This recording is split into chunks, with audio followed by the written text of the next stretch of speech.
ನಮಸ್ತೆ ವೀಕ್ಷಕರೇ, ಶುಭಮಸ್ತು ನೇರ ಪ್ರಸಾರ ಕಾರ್ಯಕ್ರಮಕ್ಕೆ ಸ್ವಾಗತ. ನಾನು ರಮ್ಯಾ. ವೀಕ್ಷಕರೇ ನೋಡಿ, ದಿನ ಕಳೆದಂತೆ ನಾವು ಯಾವ ದಿನ ಚೆನ್ನಾಗಿರುತ್ತೆ ಅಂತ ಹೇಳಿ ನಾವು ಯೋಚನೆ ಮಾಡ್ತಾನೆ ಇರ್ತೀವಿ. ಈ ದಿನ ಏನಾಗುತ್ತಪ್ಪ, ಇವತ್ತು ಡೇಟು 26, ಏನಾಗತ್ತೆ, ಯಾವಾಗ ಏನು ಬೇಕಾದರೂ ಆಗಬಹುದು. ನಿನ್ನೆ ದಿನ ಏನಾಯಿತು ಅನ್ನೋದು ನಿಮಗೆಲ್ರಿಗೂ ಕೂಡ ಗೊತ್ತಿರುವಂಥದ್ದು.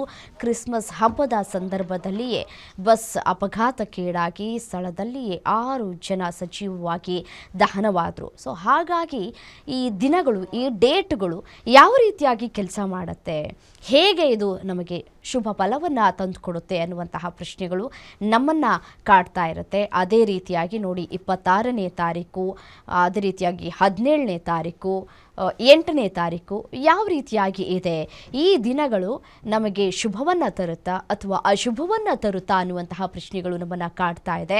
ಇದರ ಜೊತೆಗೆ ನೋಡಿ, ನಮ್ಮ ಮನೆಯಲ್ಲಿ ಇರುವಂತಹ ಮಕ್ಕಳು ಸರಿಯಾಗಿ ಓದ್ಕೊಳ್ಳೋದಿಲ್ಲ. ಯಾಕೆ ಈ ರೀತಿಯಾಗಿ ಆಗ್ತಾ ಇದೆ?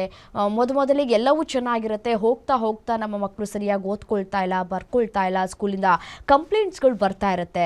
ಸೊ ಯಾಕೆ ಈ ರೀತಿಯಾಗಿ ಆಗ್ತಾ ಇರುತ್ತೆ ಅನ್ನೋದು ನಮಗೂ ಕೂಡ ಗೊತ್ತಿರೋದಿಲ್ಲ. ಟ್ಯೂಷನ್ಸ್ಗೆ ಸೇರಿಸಿರ್ತೀವಿ, ಎಲ್ಲವೂ ಕೂಡ ಮಾಡ್ತಿರ್ತೀವಿ, ಮನೇಲೂ ಕೂಡ ಟೈಮ್ ಕೊಡ್ತಿರ್ತೀವಿ, ಆದರೂ ಕೂಡ ಓದೋದು ಯಾವುದು ಕೂಡ ತಲೆಗೆ ಹೋಗೋದಿಲ್ಲ. ಯಾಕೆ ಹೋಗೋದಿಲ್ಲ ಅನ್ನುವಂತಹ ಪ್ರಶ್ನೆ ಕೂಡ ಇದೆ. ಅದರ ಜೊತೆಗೆ ನೋಡಿ, ನಾವು ಏನೇ ಮಾಡಬೇಕು ಅಂತಂದರೆ ಹಣದ ಬಲ ಇಲ್ಲ ಅಂತಂದರೆ ನಾವು ಏನೂ ಮಾಡೋದಕ್ಕಾಗೋದಿಲ್ಲ.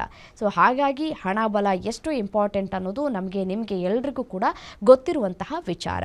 ಸೊ ಈ ಒಂದು ವಿಚಾರಕ್ಕೆ ಸಂಬಂಧಪಟ್ಟಂತೆ ನಾವು ನಿಮಗೆ ಮಾಹಿತಿಯನ್ನು ಕೂಡ ನೀಡ್ತಾ ಹೋಗ್ತೀವಿ. ನೋಡಿ, ಕುಬೇರ ಲಕ್ಷ್ಮಿ ಸ್ಟೋನನ್ನು ನೀವು ಪರ್ಚೇಸ್ ಮಾಡ್ಕೊಳ್ಬಹುದು. ಇದರಿಂದ ನಿಮಗೆ ಏನೆಲ್ಲ ಲಾಭ ಆಗುತ್ತೆ ಅನ್ನುವಂಥದ್ದನ್ನು ಕ್ರಿಸ್ಟಲ್ ಜ್ಯೋತಿಷಿ ಹೇಳ್ಕೊಡ್ತಾ ಹೋಗ್ತಾರೆ. ಅದರ ಜೊತೆಗೆ ಎಜುಕೇಷನ್ ಸ್ಟೋನ್ ಕೂಡ ಸಿಗುತ್ತೆ, ಇದನ್ನು ನೀವು ಪರ್ಚೇಸ್ ಮಾಡಬಹುದು. ಇದು ಯಾವ ರೀತಿಯಾಗಿ ಕೆಲಸ ಮಾಡುತ್ತೆ ಅನ್ನೋದರ ಕುರಿತು ಮಾಹಿತಿಯನ್ನು ನೀಡ್ತಾ ಹೋಗ್ತೀವಿ.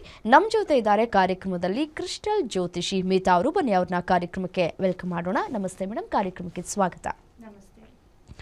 ಮೇಡಮ್, ಸಹಜವಾಗಿ ನೀವು ಈ ಹಿಂದೆ ಹೇಳಿದಂತಹ ಒಂದಷ್ಟು ಅಲ್ಲ, ಎಲ್ಲವೂ ಕೂಡ ನೀವು ಏನು ಡೇಟ್ ವಿಚಾರ ಅಂತ ಬಂದಂತಹ ಸಂದರ್ಭದಲ್ಲಿ ಹೇಳಿದ್ದೆಲ್ಲವೂ ಕೂಡ ನಿಜ ಆಗಿದೆ. ನಿನ್ನೆ ಕೂಡ ಏನಾಯಿತು ಅನ್ನೋದು ನೀವು ಹೇಳಿದ್ರಿ ಈಗಾಗಲೇ. ಮತ್ತು 26ನೇ ತಾರೀಕು ಮತ್ತು 8ನೇ ತಾರೀಕು 17ನೇ ತಾರೀಕು ಎಷ್ಟು ಶುಭ ಮತ್ತು ಎಷ್ಟು ಅಶುಭ, ಅವತ್ತು ಏನು ಮಾಡಿದ್ರೆ ಒಳ್ಳೆಯದು ಅನ್ನೋದ್ರ ಬಗ್ಗೆ ಮಾಹಿತಿ ನೀಡ್ತಾ ಹೋಗೋದಾದ್ರೆ. ನೋಡಿ, 8 ಅದೇ ರೀತಿ 17 ಮತ್ತು 26 ಈ ಡೇಟ್ಗಳಿದಾವಲ್ಲ, ಇವತ್ತು 26, ಇವತ್ತಿನ ದಿನ ಏನು ಬೇಕಾದರೂ ಆಗ್ಬೋದು, ಪ್ರಪಂಚದಲ್ಲಿ ಏನು ಬೇಕಾದರೂ ನಡಿಬೋದು.